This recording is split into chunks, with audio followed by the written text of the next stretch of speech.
एक और इस समय ताजा खबर आई है, भटिंडा में पाकिस्तानी ड्रोन गिराया गया। भटिंडा में भी पाकिस्तान ने हमला करने की कोशिश की थी, ड्रोन अटैक किया था और ड्रोन अटैक को गिरा दिया गया है।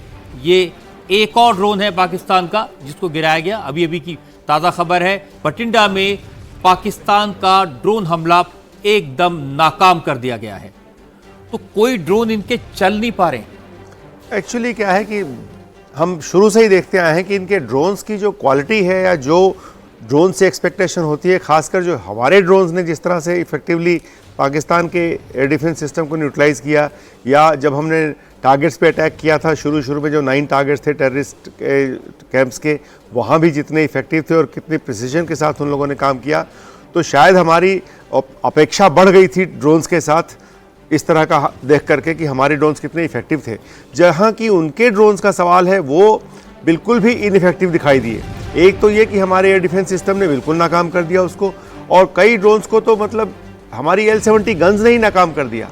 तो इस सब के चलते जो है बिल्कुल ऐसा, या फिर इसको ये माने कि जो हमारा एयर डिफेंस सिस्टम है वो इतना इफेक्टिव है। नहीं, दोनों चीजें, तो खैर है टेक्नोलॉजी भी अगर हम कहें तो जैसे स्काई स्ट्राइकर की बात करी जा रही थी कि वो वाला हमने लॉइटरिंग म्यूनिशन का इस्तेमाल किया है, हालांकि हमारे देश में ही बना है, बट बना है एल्बिट कंपनी के साथ जो कि इजरायली कंपनी है। तो पश्चिमी कंपोनेंट्स और पश्चिमी टेक्नोलॉजी है। उसी तरीके से जो हमारे पास पहले के भी ड्रोन्स हैं वो सारे पश्चिमी या फिर इजरायली टेक्नोलॉजी के हैं, जो कि बहुत ही एडवांस टेक्नोलॉजी है, एक्यूरेट है, प्रिसाइज है।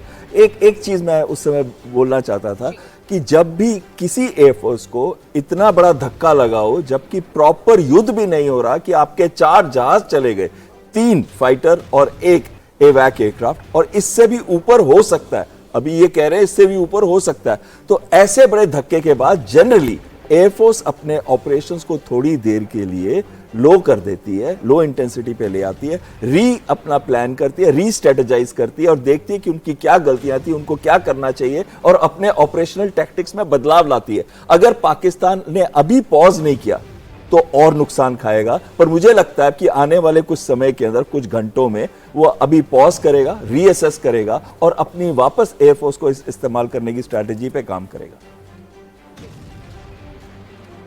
और मोहाली में पावर की सप्लाई बहाल की गई है।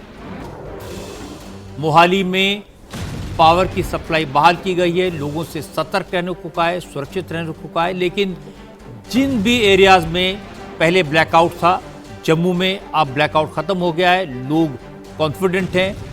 कहीं से भी किसी तरह के किसी पैनिक की खबर हमें नहीं मिली है।